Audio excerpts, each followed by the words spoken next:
Hello दोस्तों, नमस्कार। ममता मिश्रा के यूट्यूब चैनल पे सबका स्वागत है। आइए पुरुषोत्तम मास की एक बहुत अच्छी सी कहानी सुनते हैं, क्योंकि इसमें सबको कहानी सुनना चाहिए। सबको पुण्य करना। सुबह ब्रह्म मुहूर्त में उठो, थोड़ा से आप कहीं नदी में नहाओ, नदी में नहा पाओ, गंगा जल डाल के थोड़ा से बाल्टी में नहा लो। नहा के विष्णु की पूजा करो, तुलसी को जल दो, सूरज को दीपक जलाओ, सूरज को अर्घ दो और ये पूजा करिए। पुरुषोत्तम मास में बहुत फलदायी है। इसलिए एक ना कुछ कर पाओ तो एक कहानी सुनो, एक महीने कहानी पूरी सुनो, फल आपको उतना ही मिलेगा।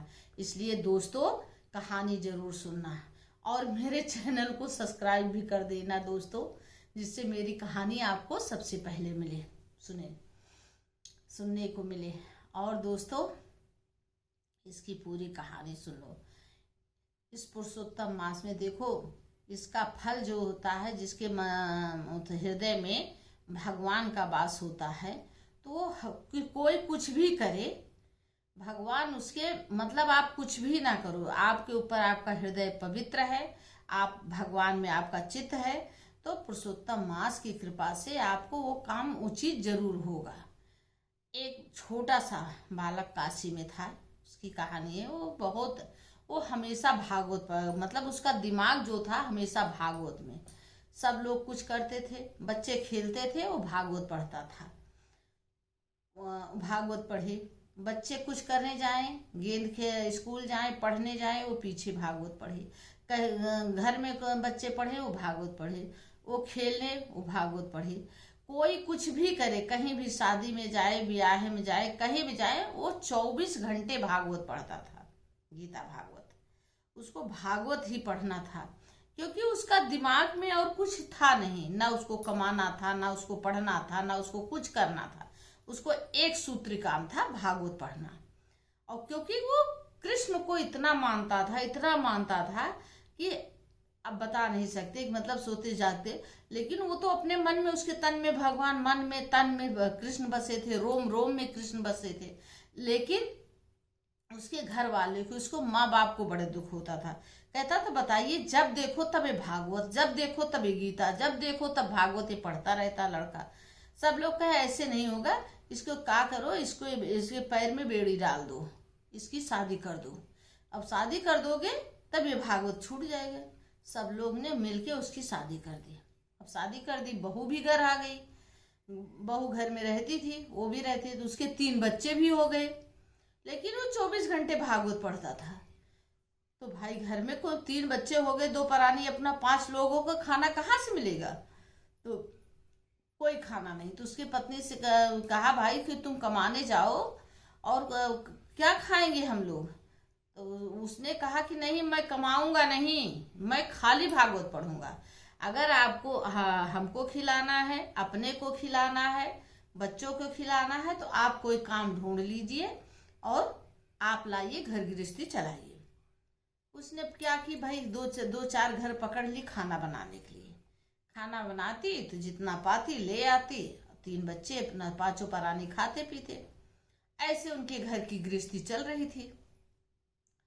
लेकिन अब घर की गृहस्थी, वो हमेशा भागवत पढ़ते थे, उनके मन में हमेशा कृष्ण थे, तो ये कहाँ से उनका वो अन्याय थोड़ी था। वो तो भाई जान लो, उनको एफडी कर रहे हैं अपना सब करके। उसके बाद वो एक दिन, तब की जवानी में होता था कि महात्मा जिसका देखते हैं कि मतलब वो सबको ये पता था कि ये भागवत पढ़ते थे, तो वहाँ भैया 11, 21 जितना भी आ जाए, उनके यहाँ ब्राह्मण आ गए। और जिसके घर आ जाएंगे ब्राह्मण, उसी को भोजन भी कराना है, व्यवस्था भी करनी है। अब आए वो लोग, अपने उनके घर में बैठ गए। और उसके पहले ये लोग जो खाना था ये खा चुके थे। इनके पास कोई राशन नहीं था, इनके पास कोई साधन नहीं था। अब गए अंदर, तो उनकी पत्नी ने कहा, उसी दिन बहुत गुस्सा आई उसकी पत्नी, कहे कि तुम ऐसे हो कि तुम हमेशा भागवत पढ़ते, तुम्हारी भागवत तुम्हें क्या देती है?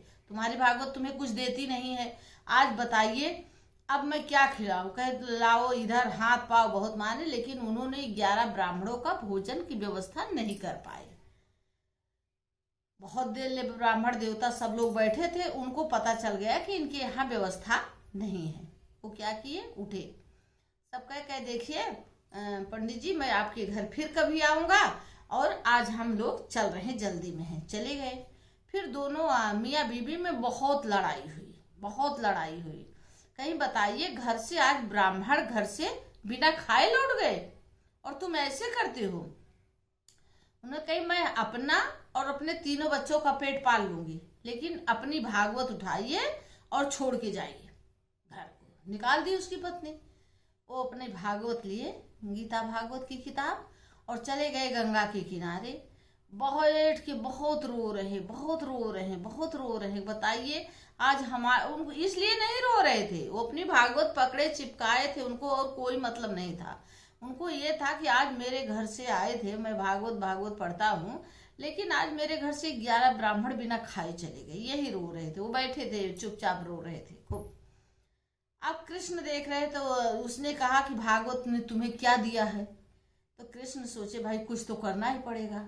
कृष्ण भगवान कुली बने, मतलब कि इतना बड़ा टोकरा लिए, इस पे छोटे से रूप में, इतने बड़े छोटे से रूप रख के, और वो लाद के, अब छम छम पाँव में पैजन बज रही है, कमर में करधन है, घुंघराले बाल है, सांवले रंग के हैं, और जिस जगह से चल रहे हैं छम छम छम चल रहे हैं।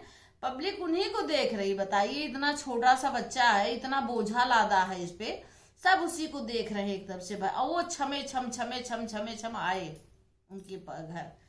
जो भागवत पढ़ते थे ब्राह्मण देवता के घर आए तो खटकाए उनका दरवाजा। उनकी पत्नी निकली, कहीं आप कौन हो? कहे कि मैं सेठ जी, बहुत दिन से हमारे घर नौकरी करते थे, लेकिन उन्होंने अपनी पगार नहीं ली थी, आज मैं उनकी पगार लेके आई हूँ। वो सोच रहे कि इतना छोटा सा बच्चा है, कह रहा मेरे यहाँ काम करते थे और मैंने उनको कभी देखा नहीं। तो कहे सेठ जी तो नहीं है घर पे, चले गए हैं बाहर। तो कहे कि लो उतार, पकड़ो, पकड़ाई, कहे भाई उतारो तो। अच्छा, उतार के ले आई, घर में रखी, देखी तो पूरा हीरा मोती सोना चांदी उसमें भरा था। कहे सूद ब्याज ये उनकी पगार है। अच्छा, उसके बाद क्या की उनकी पत्नी ने, बढ़िया बढ़िया भोजन बनाई और घर द्वार भी अपना सजा दी, और बच्चों की भी सबकी चेंज हो गई, और वो उसे भरा धा रखा था।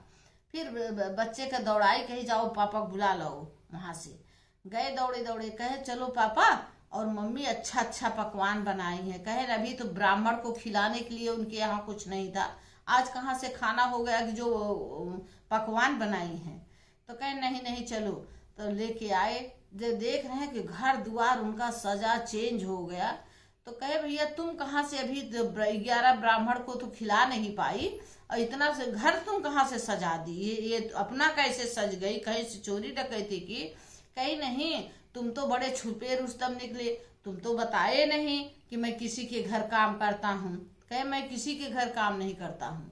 कहे नहीं, एक छोटा सा इतना बड़ा बच्चा आया था, और उसने ये देखो इतनी बड़ी डलिया, ये देखो ये हीरा मोती सोना चांदी वही लाद के लाया था, कहा मेरे घर। कहे तुमको पता है, कहती थी कि भागवत तुम्हें क्या दी थी, और देखो भागवत में पुरुषोत्तम मास में हमने उनके पूजा की थी, भागवत सब दिन की थी, और देखो उसी का सूद ब्याज सहित कन्हैया ने लाके तुम्हें दिया। तो दोस्तों, जब तुम भगवान के ऊपर विश्वास रखोगे, भगवान से प्यार करोगे, भगवान के ऊपर भरोसा करोगे, किसी से छल कपट नहीं करोगे, कोई चीज नहीं करोगे, तुम्हारी हर मनोकामना भगवान पूरा करेंगे। बोलो कृष्ण कन्हैया की जय, बोलो मुरलीधर कन्हैया की जय, बोलो पुरुषोत्तम मास की जय, अधिक मास की जय।